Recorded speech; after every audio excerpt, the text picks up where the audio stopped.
passion, with its extraordinary intelligence, is that cultivable?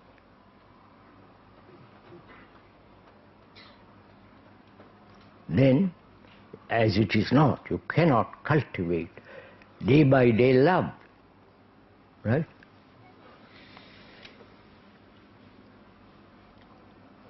So what will you do? If you want to live peacefully, deeply, without a single shadow of conflict between each other,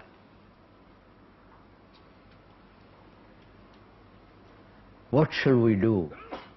Or not do?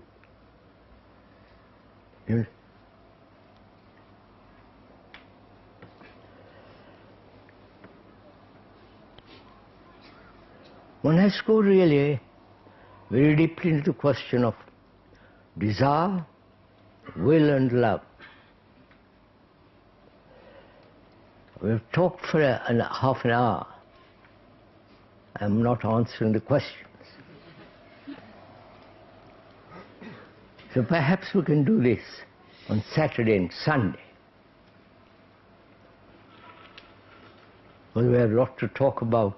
Not only that, intelligence, love, and the whole problem of pain and sorrow and death and meditation, religion and all that we have to talk about. So the speaker better pick up the questions.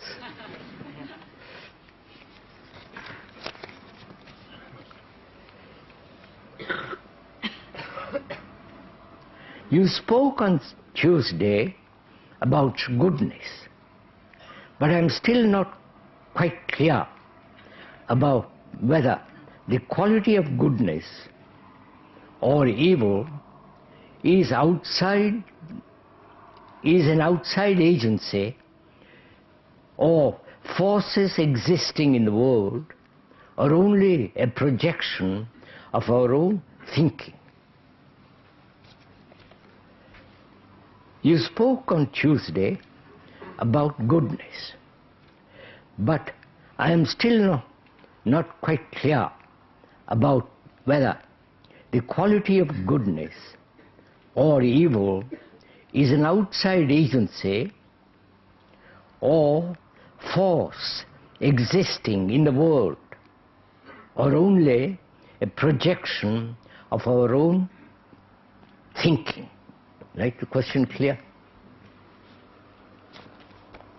The questioner, as we understand it, wants to know, is goodness and evil something outside, nothing to do ourselves, but putting ourselves aside, does this goodness exist in the air, as it were, and the evil outside? Is it totally independent of our human beings?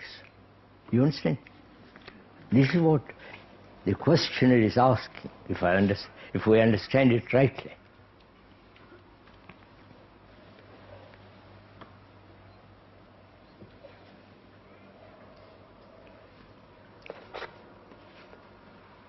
There have been wars.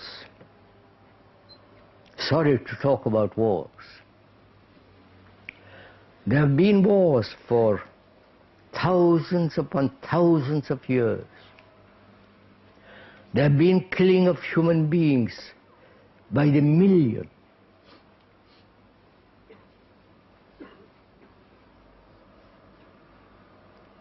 And that killing has created immense sorrow. Is that sorrow outside,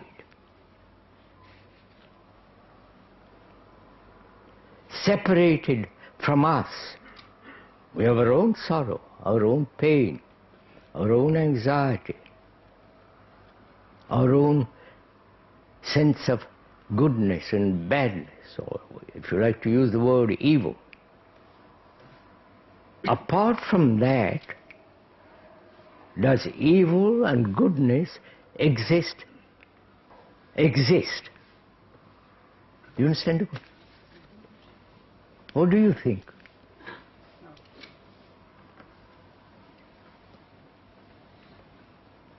As the questioner asks, is it our projection, our prejudice, our sense of the good and the bad?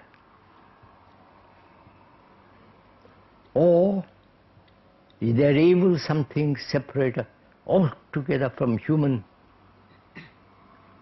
endeavor, human existence? This is a very serious question. This is not just a flippant question.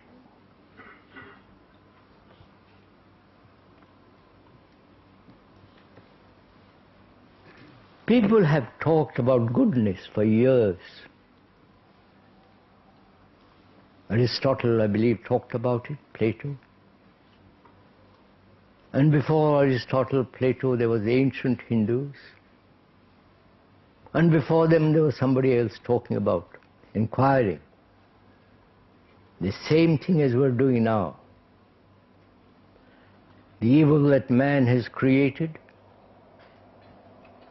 the goodness that man has pursued, the ideals and the conformity, and something that exists outside of us.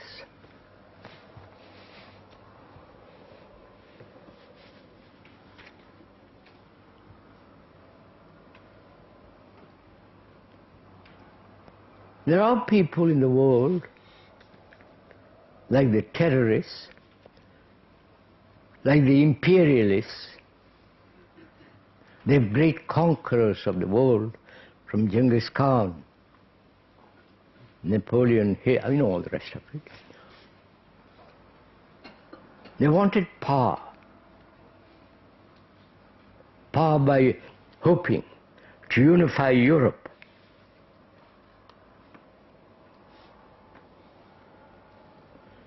The Church, the Catholic Church, has hoped to unify all Europe by dogma, rituals, belief, torture, and all the rest of it. Wars.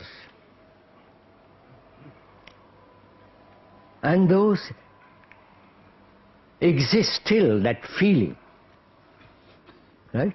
Or do you object to that?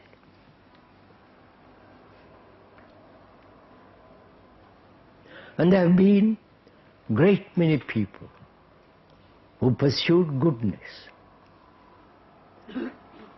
Not people who didn't know them. They were not famous people. They were people who said, I live a good life.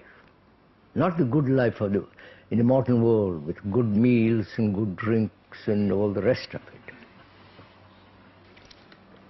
But the good life of austerity, not just putting on a loincloth or one robe. Austerity is something entirely different.